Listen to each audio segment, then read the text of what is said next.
Hi everyone. So I just want to make a quick video about Milo Yiannopoulos. It's President's Day today, and he is getting a lot of hate.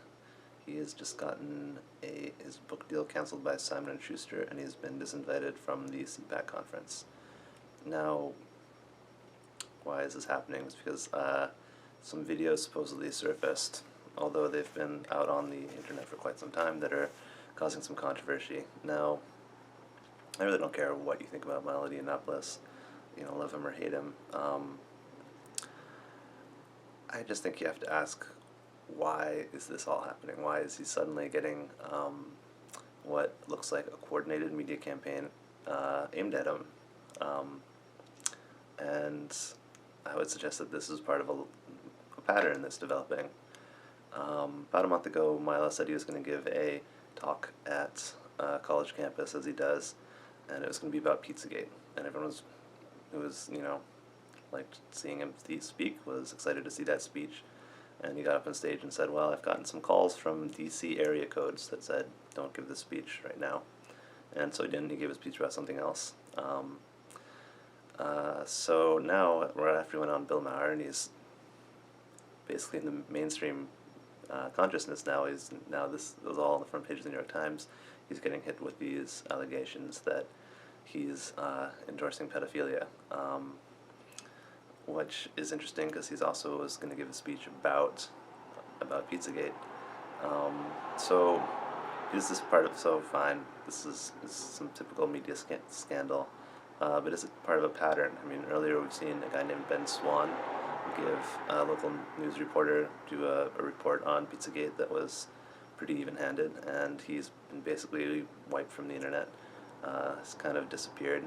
And we've seen our national security advisor, Mike Flynn, both him and right after the election, both him and his son put out a tweet referencing Pizzagate, which was, he's recently been ousted. Because I think some people are afraid of being outed. If anyone has any other ideas of what could be going on, feel free to tell me, because we're talking about a national security advisor having classified cables leaked to the press, which is a felony that can carry 10 years. We're talking about Simon & Schuster canceling a book that's the #1 book pre-ordered on Amazon right now. It's going to make them millions of dollars. And a local news reporter basically being silenced. And it seems to me to kind of be a trend going on here. So what could it be that is worth pressuring? What kind of pressures can be brought to bear that would get a book publishing company to cancel a contract that's going to bring them millions of dollars? Well, something that's worth more than millions of dollars. What could be so important that would be worth spies committing felonies in a way that they could probably get caught, and I think they will be. What could be worth risking them going to jail for 10 years or longer? I mean, that's just the one statute in regards to leaking classified information that can carry 10 years. There may have been others broken. So what could possibly get people to, what kind of pressures are we talking about here?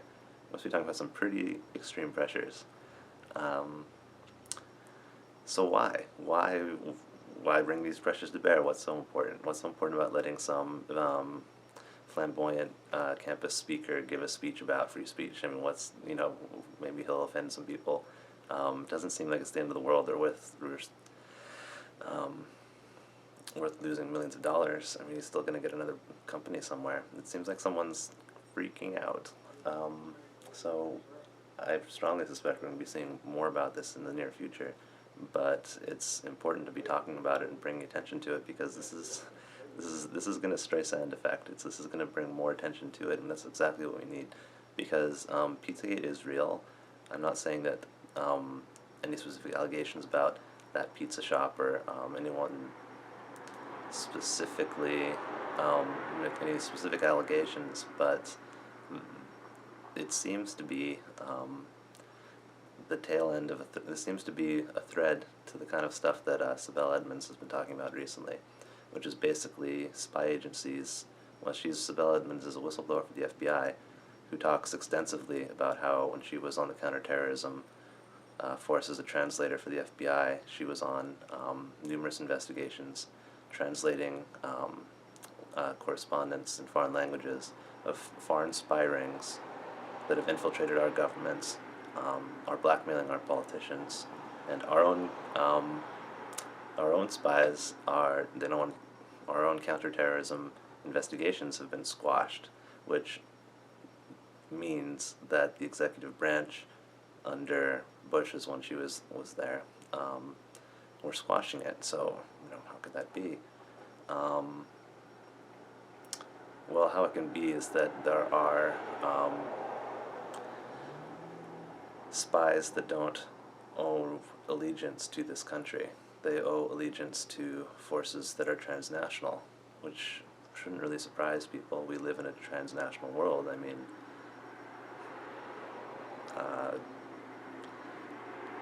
most of our corporations don't have any particular allegiance to the United States. I mean, they're transnational, and they want to have things go their way. And a lot of the foreign policy interests are transnational, too. It's not just that we're in the Middle East for the benefit of the United States, per se. We're in the Middle East for certain specific interests that overlap with other certain specific interests of other countries. So if you're trying to get the United States to do that, not because it's in the interest of the United States, but because it's the interest of certain interests within the United States that overlap with certain interests in Saudi Arabia, that overlap with certain interests in Turkey, that overlap with certain interests in Israel, that overlap with certain interests in Saudi Arabia, then those spies all have an interest to work together as a team to make sure that America does what they want it to do. And that's what Pizzagate is. It's just nothing but that. It's not all about pedophilia. I mean, if they've got a politician that they're trying to get him to do what they want, and he's a pedophile, then it'll be about pedophilia. If he wants, if he wants like, whatever it is he wants or she wants, if it's, if he likes adult prostitutes, that's fine. If he likes money, he'll get money. If he likes, rare Andy Warhols, whatever it is, they'll get it to him. But it's especially if it's something that's illegal and they can blackmail him with. If he likes drugs, they'll get him drugs. If he's got some kind of problems, they'll solve them for him. So in exchange for getting him to do what they want, getting him on camera doing something that they can blackmail them with, or just to bribe them in ways that are illegal to accept bribes, so that then they can be on the hook.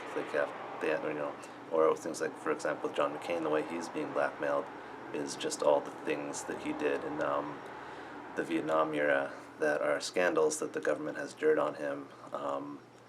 And the people who have the dirt can say, well, Mr. McCain, we know you like being a senator. It would be a shame if we released the reports about how you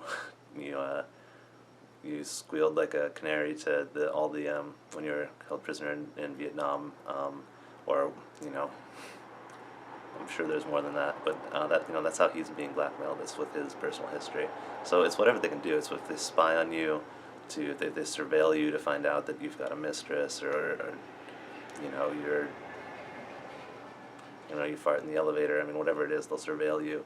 And if there's something that they, if you wrote something bad in an email that it would be horrible if it came out, or they got you on tape saying something that would look really bad in the press. But to do that requires illegal surveillance operations within the United States. But it's in the interests of the people who are the spy networks that are instituting our foreign policy. And that's why our foreign policy is not in the interest of the United States. That's the reason. Well, that's not maybe that's not the reason, but that's how it happens. That's how they get the politicians who, don't really give a damn about U.S. foreign policy with Saudi Arabia. They get them to vote a certain way because they say, hey, time to call in our favors. We've got this vote coming up. Saudi Arabia needs some, more jet fighters, or they need you to, go and overthrow Syria. They need you to go invade Iraq. They need you to destabilize Libya. It's because, for whatever reason, they need you to go give some free stuff to Israel. They need you to go cause some difficulties, and you need to go fight with China over some stupid islands in the Pacific. I mean, fine, the U.S. has interests, but we're not setting those, and we're not determining what those interests are through our democratically elected representatives. Our democratically elected representatives are being subverted and compromised, and that's what Pizzagate is. And the reason it can't be exposed is because it's on such a wide scale that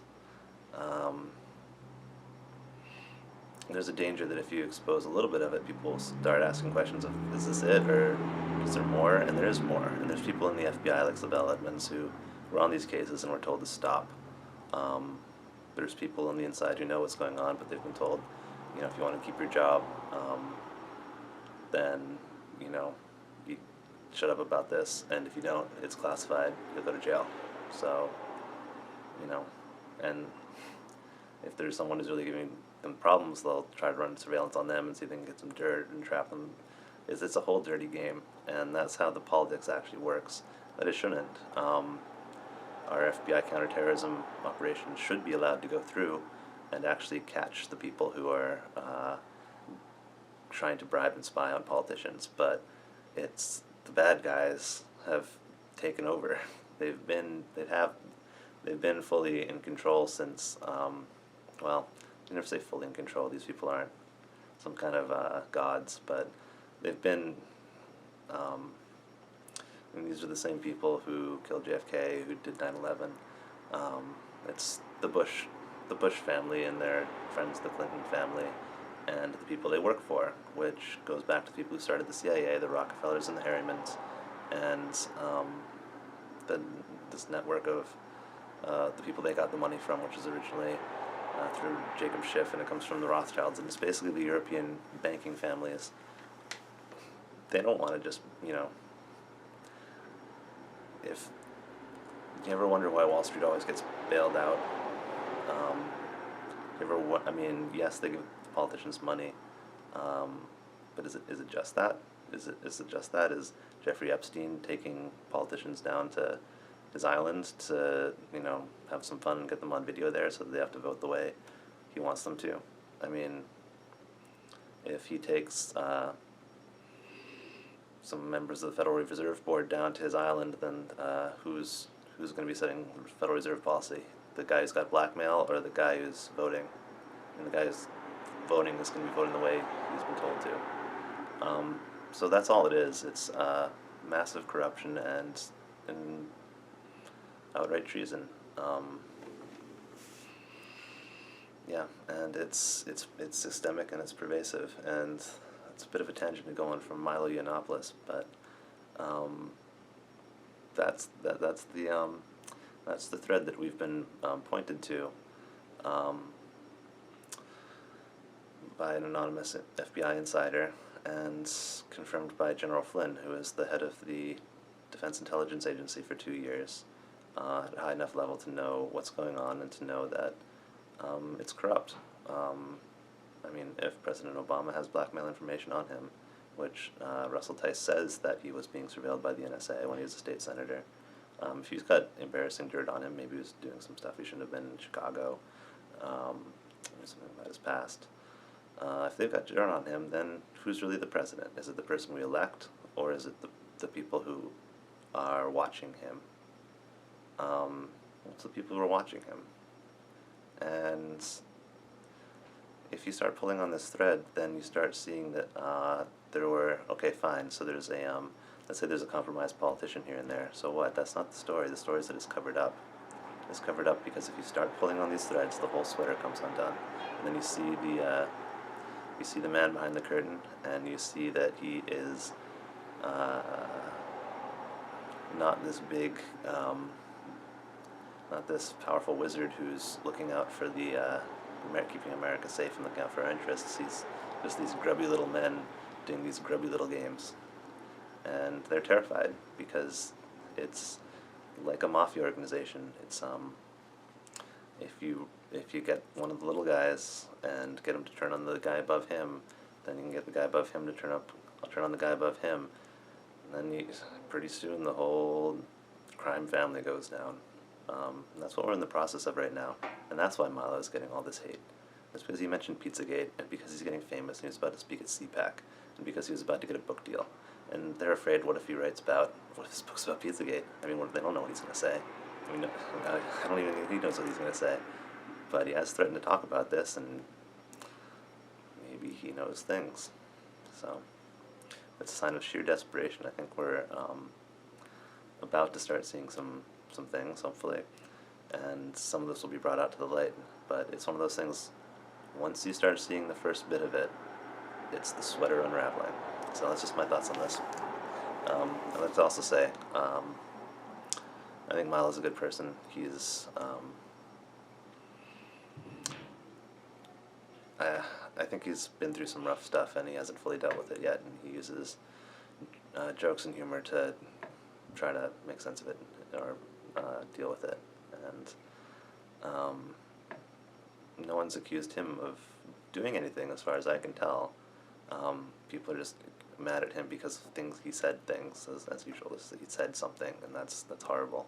Well, you know what's really horrible is doing things, is when you procure child prostitutes to blackmail a politician so that you can get a country bombed because your friends in Turkey are sick of the government in Syria, whatever.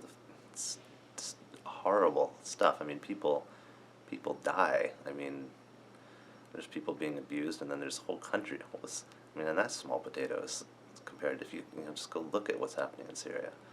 Half the country is leveled. I mean, look what happened. Just look at Iraq. I mean, millions of people had their lives destroyed. And you've got these traumatized people going to Europe and bringing their traumatized society with them, and then spreading that same trauma all over Europe, and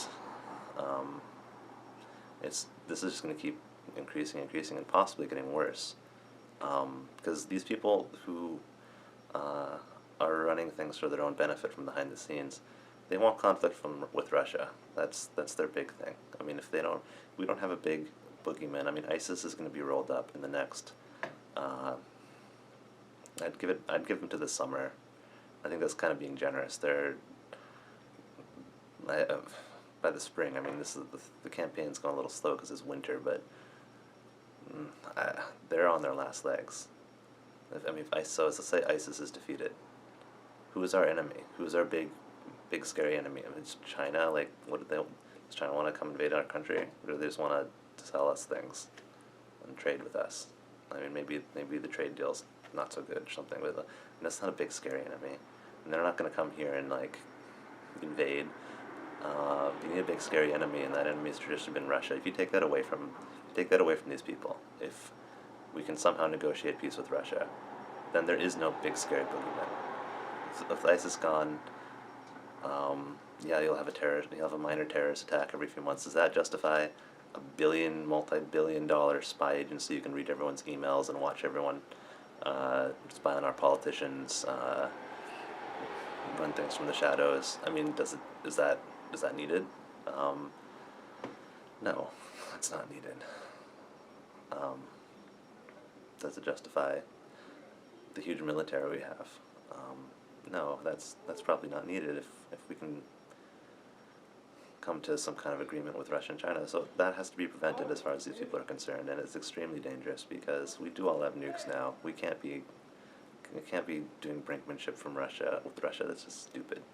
So it just looks like some ridiculous guy making videos and saying inflammatory things and making people get angry, but this is something serious that's going on, and it looks like it's going in the right direction because these people are scared. All you have to do is talk about Pizzagate from any kind of public platform, and there will be an organized campaign against you, and that's what we're seeing. So stay strong, Milo. Keep doing what you're doing. Thank you.